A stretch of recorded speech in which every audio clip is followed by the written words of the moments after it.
है computer second year को study करना है। इस लेक्चर में मैं आपका कंप्यूटर का लेक्चरर हूँ।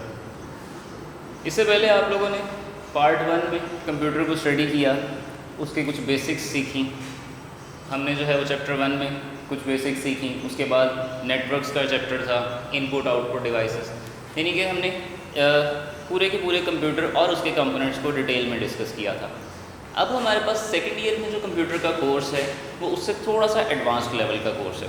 इसमें हमने 2 पार्ट्स को डिस्कस करना है। सबसे पहला पार्ट है हमारे पास डेटाबेस और दूसरा पार्ट होगा हमारे पास सी लैंग्वेज। इस कोर्स में जो ज़्यादातर फोकस किया जाएगा वो सिस्टम डेवलपमेंट पे किया जाएगा कि जब भी एक नया सिस्टम डिज़ाइन किया जाता है उसे किस तरह से डिज़ाइन किया जाता है और कौन कौन से कंपोनेंट्स उसके लिए रिक्वायर्ड होते हैं। अब जब भी एक सिस्टम डिज़ाइन किया जाता है तो उसके अंदर 2 पोर्शंस होते हैं, एक बैक एंड और एक front end. Back and storage में आपके पास क्या होता है कि आपका जितना भी डाटा होता है एक सिस्टम का उसे आप अपने पास स्टोर करते हैं। और फ्रंट एंड क्या है, जो एप्लीकेशन प्रोग्राम्स आपको स्क्रीन पे नज़र आ रहे होते हैं उन्हें हम फ्रंट एंड कहते हैं। तो कोई भी सिस्टम बनाने के लिए इन दोनों का होना ज़रूरी है। बैक एंड पे एक स्टोरेज और फ्रंट एंड पे आपको एक एप्लीकेशन प्रोग्राम नज़र आना चाहिए। अब इस कोर्स में डेटाबेस के हम लोगों ने 4 चैप्टर्स को डिस्कस करना है आईटी सीरीज़ की बुक से, जिसमें हम लोग देखेंगे कि डेटाबेस क्या है, कैसे बनाई जाती है, उसके कौन कौन से एलिमेंट्स हैं, डेटाबेस बनाने के लिए किन चीज़ों का ख्याल रखना पड़ता है। इस तरह की चीज़ें हम इसके अंदर डिस्कस करेंगे। और मुझे उम्मीद है कि इस कोर्स के एंड पे आप लोग इस कैपेबल होंगे कि आप डेटाबेस खुद से बना सकें। फिर सेकेंड में हमारे पास पोर्शन आएगा, वो आएगा सी लैंग्वेज या हमारी फ्रंट एंड डेवलपमेंट का पोर्शन आ जाएगा। उसमें हम क्या करेंगे, हम फ्रंट एंड प्रोग्राम्स बनाना सीखेंगे कि फ्रंट एंड के प्रोग्राम्स किस तरह से बनते हैं। अब एक वर्ड मैं बार बार यूज़ कर रहा हूँ, फ्रंट एंड। वो क्या चीज़ है? स्क्रीन के ऊपर जो आपको किसी भी प्रोग्राम का लेआउट नज़र आता है वो हमारा फ्रंट एंड होता है। कॉमन सी एग्जांपल लेते हैं, जैसे कि फेसबुक या यूट्यूब हम सारे ही यूज़ करते हैं। उसके ऊपर जो भी डाटा आप अपलोड करते हो वो कहाँ जाता है? कभी वो आपको पता चला या कभी नज़र आया कि वो कहाँ पे है? आपको तो सिर्फ वो नज़र आ जाता है कि इस फॉर्म में आपके सामने ये पेज नज़र आ रहा है। इस पेज पे मौजूद जितना भी डाटा है वो आपको कहाँ से मिल रहा है ये नहीं पता।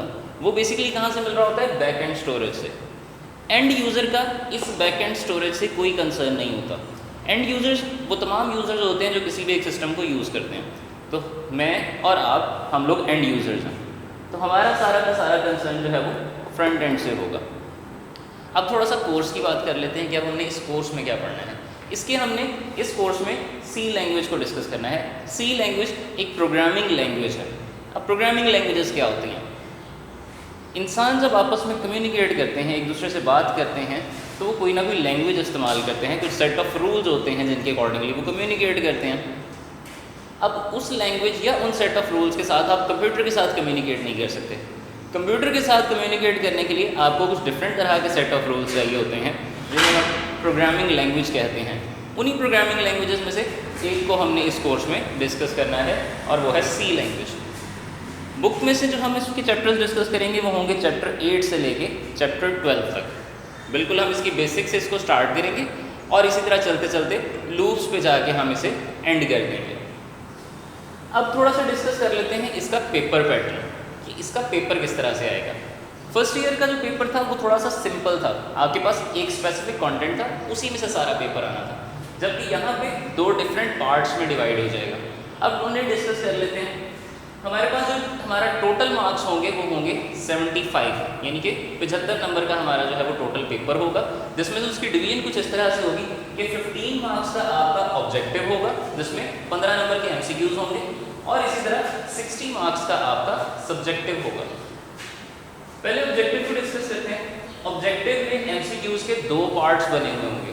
पहला पार्ट होगा डेटाबेस का, जिसमें आपने 1 नंबर के 6 MCQs जो है आपने सॉल्व करने होंगे, यानी कि 6 मार्क्स आपके इस तरह से आ जाएंगे, 1-1 नंबर का हर एक MCQ। फिर नेक्स्ट आपके पास पोर्शन आएगा सी लैंग्वेज का। सी लैंग्वेज के आपने 9 MCQ सॉल्व करने होंगे, हर एक MCQ 1 नंबर का होगा। इसके अलावा एक तीसरा पार्ट भी होगा जो कि विजुअल बेसिक का होगा, वो भी एक ऑल्टरनेट प्रोग्रामिंग लैंग्वेज है।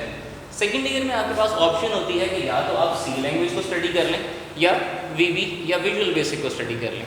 तो हम लोग इस कोर्स में सी लैंग्वेज को स्टडी करेंगे, इसलिए पेपर में से हम लोग सी लैंग्वेज वाले पार्ट को सिलेक्ट करेंगे। तो इस तरह से ये हमारे 15 मार्क्स कंप्लीट हो जाएंगे, 6 + 9 15। नेक्स्ट चलते हैं सब्जेक्टिव की तरफ। सब्जेक्टिव हमारा होगा 60 मार्क्स का। इसी तरह से इसके अंदर भी पोर्शंस बने होंगे जैसे ऑब्जेक्टिव में थे। तो सबसे पहला जो आपका पोर्शन होगा वो होगा शॉर्ट क्वेश्चंस का, डेटाबेस के पार्ट्स, जिसमें आपने 6 शॉर्ट क्वेश्चन सॉल्व करने होंगे। हर एक क्वेश्चन 2-2 नंबर का होगा। यहाँ पे आपको चॉइस मिलेगी। टोटल एक पार्ट जो है उसमें 9 शॉर्ट क्वेश्चंस होंगे, जबकि आपने उनमें से 6 को अटेम्प्ट करना होगा। अगर वो आप 6 के 6 सही से अटेम्प्ट कर लेते हैं तो इस पार्ट में से आप पूरे के पूरे 12 नंबर ले सकते हैं। फिर नेक्स्ट आपके पास पार्ट आएगा सी लैंग्वेज के शॉर्ट क्वेश्चंस का और वीबी के शॉर्ट क्वेश्चंस का। उसमें से हम लोग सी वाले पार्ट को सिलेक्ट करेंगे और इसी तरह टोटल 9 क्वेश्चन होंगे उस पार्ट के, उसमें से आपने 6 सॉल्व करने होंगे। फिर तीसरा पोर्शन आएगा, उसमें भी आपके पास चॉइस होगी सी और वीबी में से, जिसमें से आप लोग दोबारा से यहाँ पे सी लैंग्वेज को सिलेक्ट करेंगे और सेम इसी तरह 6 शॉर्ट क्वेश्चन सॉल्व करेंगे।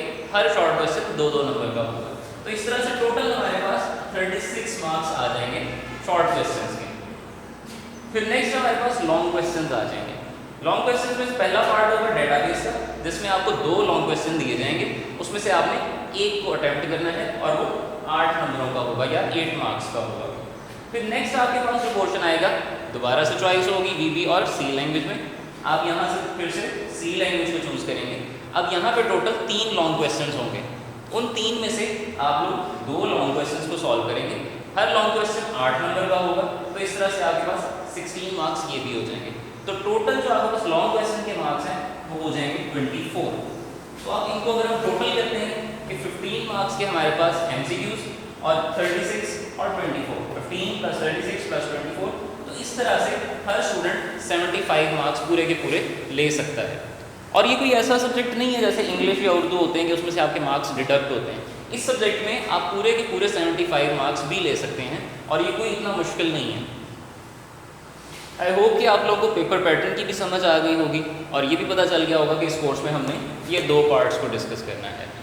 नेक्स्ट लेक्चर में मिलेंगे और हम इन पोर्शंस को डिटेल में डिस्कस करना शुरू करेंगे। अल्लाह हाफिज़।